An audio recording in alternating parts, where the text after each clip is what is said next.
آج کل یہ مالی طور پر مستحکم ہے تو وہ سمجھتا ہے ٹھیک ہے میں پیسے دے دوں گا، روزے نہیں رکھوں گا، کسی غریب کو کھانا کھلا دوں گا، مہینے بھر کا راشن ڈلوا دوں گا. یہ جو چیزیں ہیں، یا پھر یہ کہ جیسے میں نے ابتدائی طور پر عرض کیا، جو معمولی سی چیزیں کھانے کے عادی لوگ جو ہوتے ہیں وہ سمجھتے ہیں کہ جناب چونکہ ہماری مجبوری ہے، تو یہ تو آزار نہ ہوئے تو اس کے لیے وعید کیا ہے؟ میں چاہوں گا اس پر بھی کچھ. نبی کریم صلی اللہ علیہ وسلم نے ارشاد فرمایا کہ جس نے ایک روزہ جان بوجھ کر چھوڑ دیا تو پھر اگر وہ ساری زندگی بھی روزہ رکھتا رہے تو اس کا کفارہ ادا نہیں ہو سکتا. اور ایک ضعیف روایت کے مطابق ایک روزہ چھوڑنا 9 لاکھ برس جہنم کی آگ میں جلوائے گا. تو اس لیے یہ معمولی چیز نہیں ہے. اللہ تعالیٰ کی یہ حدود ہیں جو اللہ نے حدود اور قیودات قائم فرمائی ہیں. اگر کسی عام بادشاہ کے نو گو ایریا کے اندر اگر آپ داخل ہو جائیں تو آپ قابل گرفت ہوتے ہیں، آپ کو سزا ملتی ہے. ہمارے یہاں پر بھی جو فوجی ایریاز ہیں آپ اس کے اندر داخل نہیں ہو سکتے، آپ کو پکڑ لیا جائے گا، آپ کو جاسوس سمجھا جائے گا، آپ کو تشدد کر کے آپ سے گلوانے کی کوشش کی جائے گی، جو وہ طریقہ کار ہوتے ہیں. اسی طریقے سے اللہ کی بھی کچھ حدود ہیں، ان میں مطلب جرت مندانہ طریقے سے داخل ہونے کی کوشش کرنا اور اس طرح کے پھر ہیلے بہانے کرنا.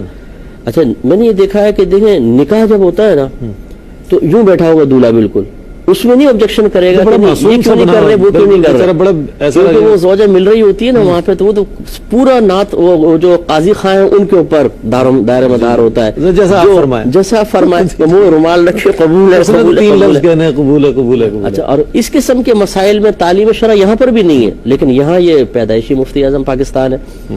تو یہ فرق آپ دیکھیے کہ جہاں پر نفسانی خواہشات کی تکمیل کا موقع آتا ہے، نہ اللہ کے قانون کی پرواہ ہے نہ رسول کے قانون کی. جہاں کوئی مادی چیز مل رہی ہو، جہاں فائدے حاصل ہو رہے ہوں، وہاں پہ مکمل اطاعت رسول بھی نظر آئے گی، اطاعت الہی بھی نظر آئے گی.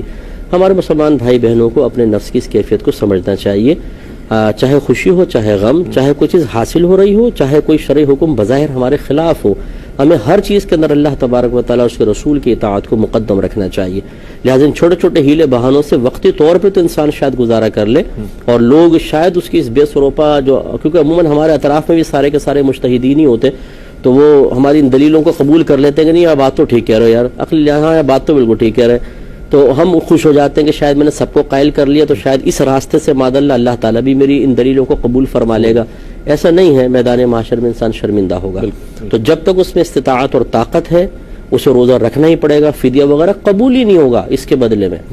بلکہ یاد رکھیں کہ اگر کوئی ابھی روزہ نہیں رکھ سکتا، آئندہ زندگی میں رکھ سکتا ہے تو روزہ ہی رکھنا ہوگا. روزہ ہی رکھنا ہوگا. اس کو انتظار کرنا ہوگا صحت کا. اگر ڈاکٹر کہتا ہے کہ ابھی نہیں تو انشاءاللہ 5-6 سال بعد فدیہ دے بھی دے تب بھی روزہ رکھنا ہے اس کو. جی ہاں، وہ نفلی فائدہ نہیں نا، نفلی ہے وہ تو، وہ فدیہ نہیں ہے، وہ نفلی صدقہ ہے. وہ تو ویسے ہی آپ دینا چاہے نہ دینا چاہے. ٹھیک. ہاں اگر آپ بالکل آخری سٹیج تک آ گئے ہیں، یا آپ کو 5-6 سال آپ نے انتظار کیا کہ شاید صحت مل جائے، ڈاکٹر کہتے ہیں اب مجھے امید نہیں ہے کہ آپ کو صحت ملے گی، تو وہ فدیہ دے سکتے ہیں. تو میں گزارش کروں گا، اللہ تعالیٰ نے قرآن میں واضح طور پہ فرمایا کہ فَاسْأَلُوا أَهْلَ الذِّكْرِ إِن كُنتُمْ لَا تَعْلَمُونَ.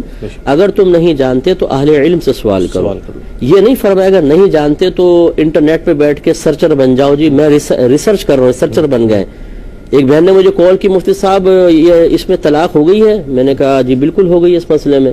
کہا کہ لیکن میں نے تو ریسرچ یہ کی ہے انٹرنیٹ کے اوپر کہ طلاق نہیں ہوتی. پھر ہم ریفرنس دینے شروع کیا، سورۃ طلاق میں یہ ہے. میں نے کہا بہن میں تو آپ کے سامنے طالب علم کی حیثیت رکھتا ہوں، آپ مجھے گائیڈ لائن دیجیے، مجھ سے کہاں سیکھنا چاہ رہی ہیں آپ. انٹرنیٹ پہ تشریف فرماؤ.